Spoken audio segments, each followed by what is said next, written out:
You're now listening to the motherfucking best.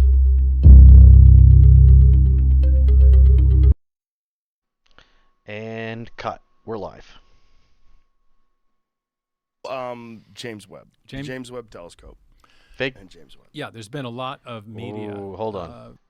Space is fake. Let's just get that out of the way before we even start with this horse shit. I'll get the satellite images of the hole, the Earth's butthole. It's in the Antarctica area. It's top secret. No fly zone. That's fake too. But the Earth, we're in a snow globe, for sure.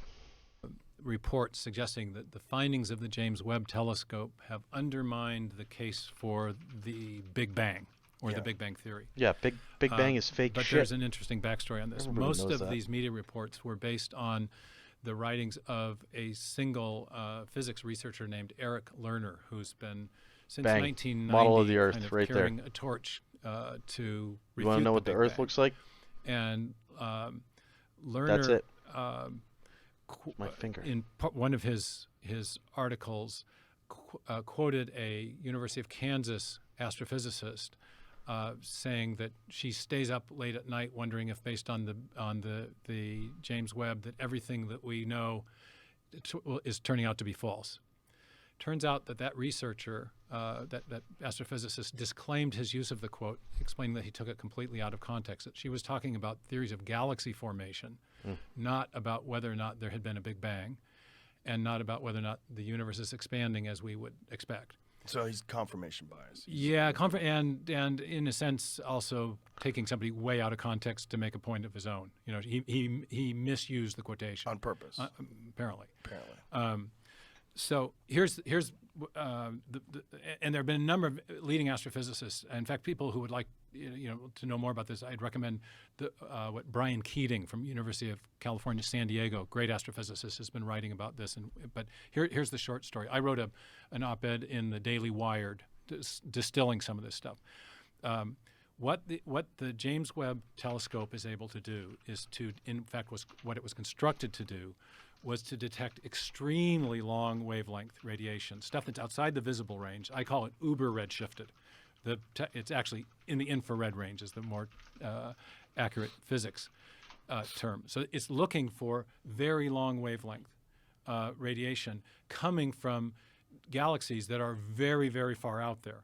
Now, why would it be looking for that? Well, because if the universe is expanding as we would expect based on the Big Bang Theory, then the radiation coming from things very, very far out in space and therefore very far back in time should be very stretched out, more stretched out than stuff that's closer at hand. So the James Webb was constructed in hopes of detecting that type of radiation if it existed. It's not assuming that it necessarily would, but it would be a way of confirming the expansion of the universe has been going on for a very long time.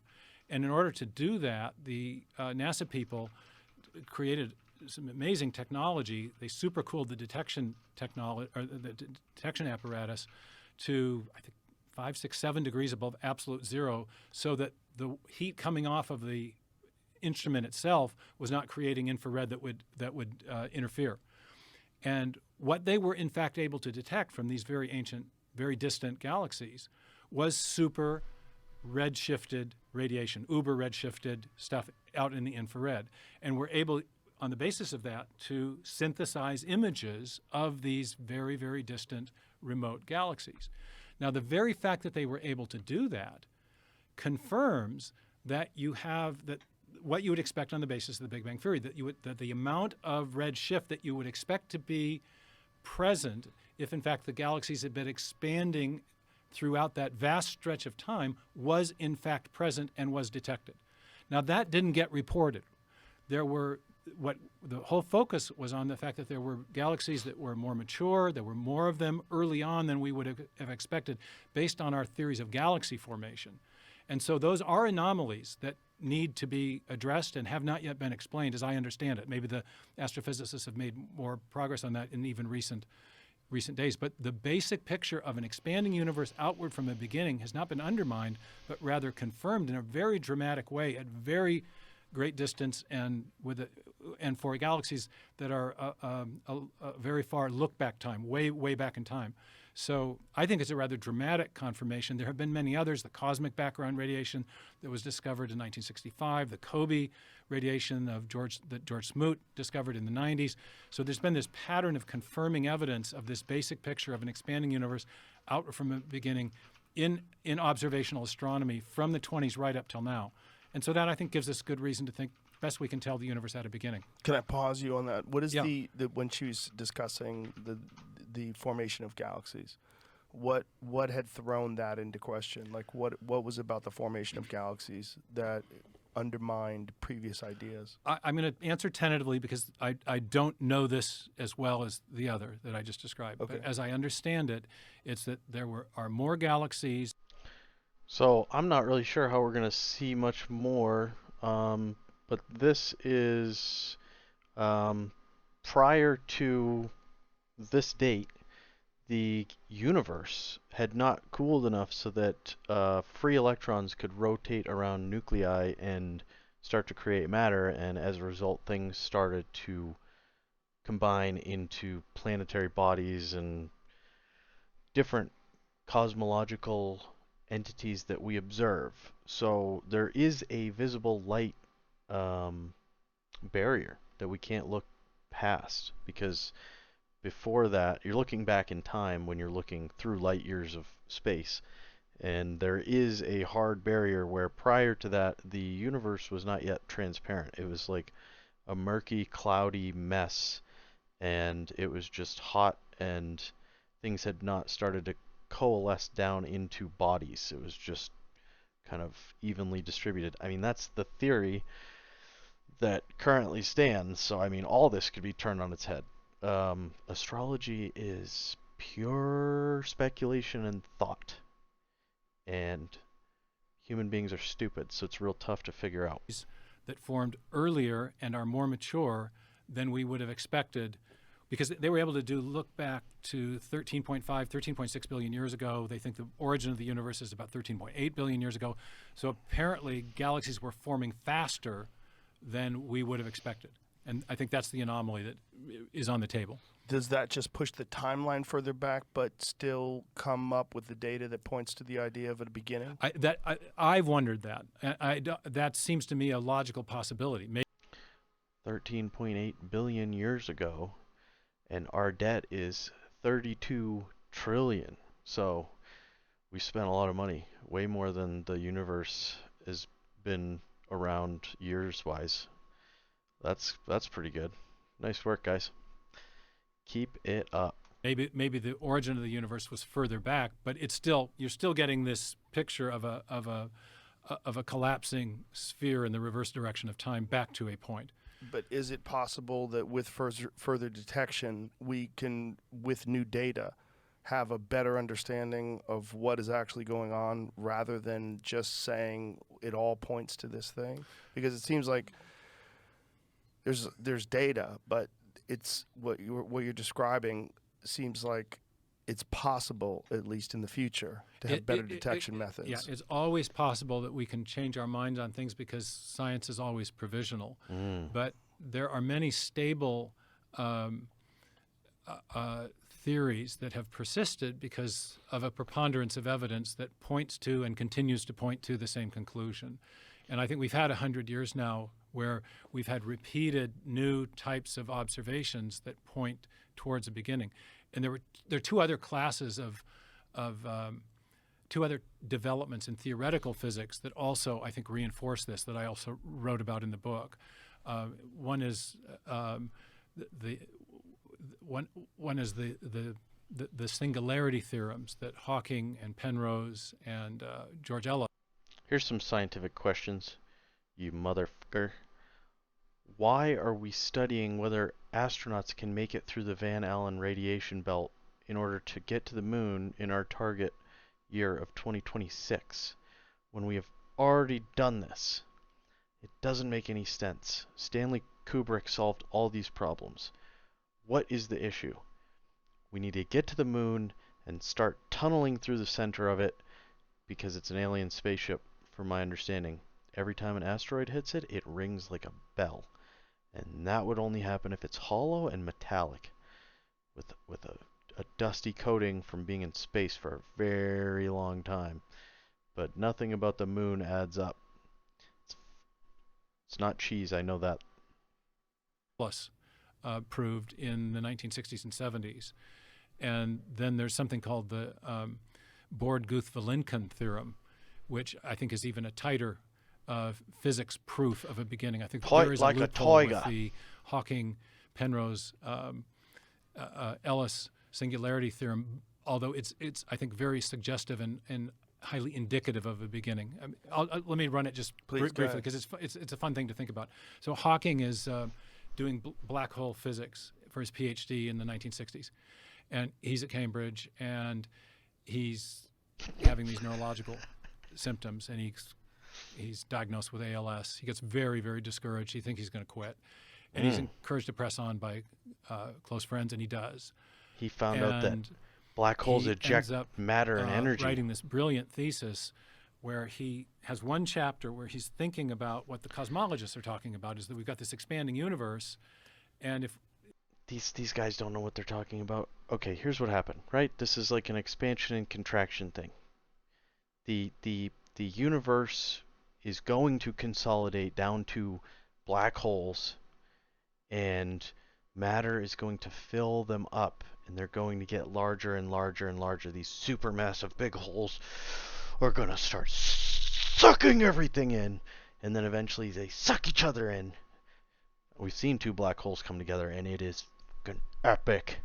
It's like cool as shit. And then once they all have gone down to one black hole, everything's in one friggin' black hole, then the expansive force of the matter overcomes the gravitational force that's compressing it all down into this singularity point, and it just fucking blows up everywhere, and it fucking starts all over again. Just explodes out into the great unknown, and then the process starts all over again. It's all hot and gassy, and then it cools down, starts forming planetary bodies, and suns and stars just start kicking off like this. Boom, and that's where we're at, you know. And we're in the stage where black holes, man. Boom. Universe is expanding in the forward direction of time, then matter is getting more and more diffuse over time. Now, part of his thesis involves general relativity, Einstein's theory of gravity. And according to Einstein, a massive body actually curves the fabric of space or space-time. So if you're going in the forward direction of time, space is getting less and less curved, and matter more and more diffuse. But if you're going in the reverse direction of time, the matter is getting more and more densely concentrated at every successive point in the finite past, until, again, you reach a limiting case where the matter gets so densely concentrated that space gets so tightly curved that it can't get any more tightly curved. It can't get any more densely concentrated. And you move towards a point of infinite density and infinite curvature. You get to a limiting case. Now, infinite curvature corresponds to zero spatial volume. And so the picture of the origin of the universe that sort of intuitively flows from this is one where you get not just matter and energy arising, but space and time come into existence at that 0 point. And he presents this in his PhD thesis. The story of this is told really nicely in the little film, the Theory of Everything. And he's fear and trepidation, getting examined, but one of his examiner, they're nitpicking all these different things, but then they say, hey, the idea of a black hole at the beginning of the universe, a space-time singularity, this is brilliant, congratulations, Dr. Hawking, and they shove the thesis book back over to him, and he's passed. But one of them says, now go work out the maths. And he ends up working out the math of this intuitive proof that he develops with Sir Roger Penrose, with whom you have done a wonderful interview, and George Ellis, whom I've had the occasion to meet. And so they end up producing several of these singularity theorems, suggesting that if general relativity is true, then there must have been a beginning. This is on grounds independent of all the things from observational astronomy. Now, there's a loophole with that, and that is that in the very tiniest smidgens of space-time, inside 10 to the minus 43rd of a second, or what they call Planck time, quantum effects might have been such that we would have to alter our ideas of how gravity worked. And so out of that has come something called an impulse are different theories of what are called quantum gravity or quantum cosmology. And I think you've had some conversations on this show about that as well. Sure. In my book, I show that that is another possible cosmological model. But like the conclusion that the universe had a definite beginning, I think those models also have theistic implications, and I can explain why. Okay. Maybe we bracket that. Okay. Then there's yet a third proof, though, of a beginning that by three physicists, Bohr, Guth, and Alexander Vilenkin, and it's not based on general. I want to know what dark matter and dark energy is. You know, like, come on, this is boring. You like, who's the guy? It's Weinstein. He's got a new theory out. All these other pussies are too scared to move on from Einstein's theory because it keeps getting proved wrong because they suck. And so as a result, we have a huge stagnation in the scientific community because we're just rehashing the same shit that we know doesn't work. You cannot reconcile a unified theory of relativity between the quantum realm and the macro realm.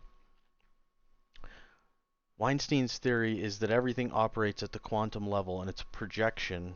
So the reason we can't understand we can't reconcile the two is because we're trying to understand them as two separate things. We're trying to reverse engineer macro physics. It doesn't work. It doesn't allow us to understand the small workings at the nuclear level, the nuclei and the electrons, all of the physics that work at that level. So his theory is that everything, all the operating rules are in the quantum world, and the reason that we can't reverse engineer out of Einstein's theory of relativity and all his great work, and Hawking's continuation of it, is because the operating system is down in the quantum realm, and you're only observing a projection of those rules through into the visible realm, because obviously quantum's not visible without some pretty crazy shit. But this, I mean, come on, let's get your shit together. Relativity. It's not based on ideas of what gravity was like in the early universe, but based on ideas of special relativity. It's a little tricky to explain easily, but basically they show that there is, again, a limiting case and therefore a definite beginning to time, and therefore, and that it does not have the same loophole that the singularity theorems of Hawking and Penrose. So what I've said in what I argue in the book is that a body of evidence from observational astronomy, a strong indicator from theoretical physics, namely the singularity theorems of Hawking et al., and then a very compelling proof from Bohr, Guth, and Vilenkin all point to the same conclusion, that as best we can tell, the universe had a beginning.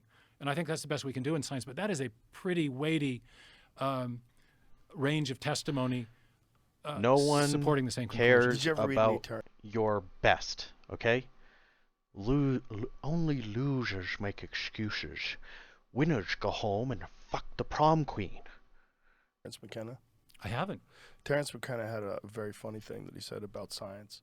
He said, science wants you to believe that it's all about measurement and reason. And it only takes one miracle. One miracle is the big Jinx, bang. you owe me a Coke, That all motherfucker. things come from the most preposterous idea ever. Yeah. That everything came from nothing in one big miracle. That's right. Just I completely I totally agree. paraphrased it. I He love probably it. said it far more eloquently, but They don't know what they're This talking was about. Fred Hoyle's Nonsense. objection to the Big Bang. He said he was a Democritean. He didn't believe. He said nothing comes from nothing, and I simply refuse to believe that the physical universe came from nothing physical. Listen, you want to talk about some cool shit? Think about a spaceship flying at the speed of light, and it turns on the headlamps. From your relative position, you see the headlamps go forward. From an outside observer's position, in order for this to be possible, the light would have to double the speed of light because you're already going the speed of light. So what would likely happen for the outside observer is the outside observer would not actually see the light emit from the lights, but we don't know because it's all theoretical. Another cool thing is all the planets that are beyond the redshifted planets that we can see. Redshifted means they're going away at a faster rate. So the light wavelength is being stretched, which shifts it into red, because red is a longer wavelength light than blue. Planets that are past that visible horizon are actually moving away from Earth at faster than the speed of light, which is theoretically impossible. The speed of light is the speed limit of the universe. However, if you were able to instantaneously travel to that planet that is traveling away from Earth faster than the speed of light, you would not observe yourself traveling through space at faster than the speed of light. However, when you're on that planet, now Earth is traveling away from you faster than the speed of light. So it is possible to break the speed of light, but only in relative travel when comparing two bodies. The speed of light is so powerful that as you approach it, because you cannot change that, time must change, because you have gravity or acceleration. Those are treated as the same forces in physics. So whether you're on a gravity-dense planet or traveling close to the speed of light, you will slow down time as you approach the speed of light, and when you do reach it, time stops. So traveling forward, if you can approach the speed of light, is possible. We have no idea if traveling backwards would ever be possible, but technically if we could ever achieve light speed travel, we could move forward through the timeline. You would still age as you did it, but the timeline would flow past you much faster. So you'd age 20 years, 200 years could go by, or more, depending on how close to the speed of light you got. So I heard a quote that has always stuck with me. If you believe in God or not, it's still a cool quote. God created the universe, and then once he realized what assholes we are, he created the speed of light as a speed limit to prevent us from infecting the rest of the universe, because we're such a blight. Anyway, fuck gravity. That's boring shit, you know. Let's dig into it. Stop being a coward. Do some brave science. Get out there and just start winging it. Start throwing some crazy shit out there. Who cares, you know? And moreover, he said it smacks of the Genesis account, which he detested. And so he rejected the Big Bang and formulated this steady state model that was later, I think, decisively refuted by the discovery of the cosmic background radiation. It happens, I've had funny coincidental meetings with Hoyle, Herman Bondi, and Thomas Gold, all three of the architects of the steady state model. I met Bondi and Hoyle when I was a PhD student in Cambridge. And Hoyle held on to his dying day for the steady state. But Bondi, actually, we had a conversation about it. And he said that, well, it turned out that it was a brilliant idea. It was a beautiful idea. Just that it turned out that everything about it was wrong, and he rejected it. So, but later, Hoyle had his own conversion to a kind of quasi-theistic worldview because of his discovery of the fine-tuning parameters. But the point is that the materialists did not expect to have this evidence from the beginning. Hoyle thought that the laws of physics were the first law of conservation of matter and energy.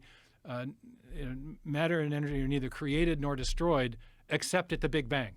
And he didn't like that, but eventually I think the physics community came around. There were so many indicators of that beginning event. Wow, dude, this is pretty cool, huh? Well, the source of energy at the origin of life is the reaction between carbon dioxide and hydrogen. And amazingly, most of these reactions are exergonic, which is to say they release energy. If you have the Joe Rogan Experience. So, James Webb. I'm not suicidal. I would never kill myself.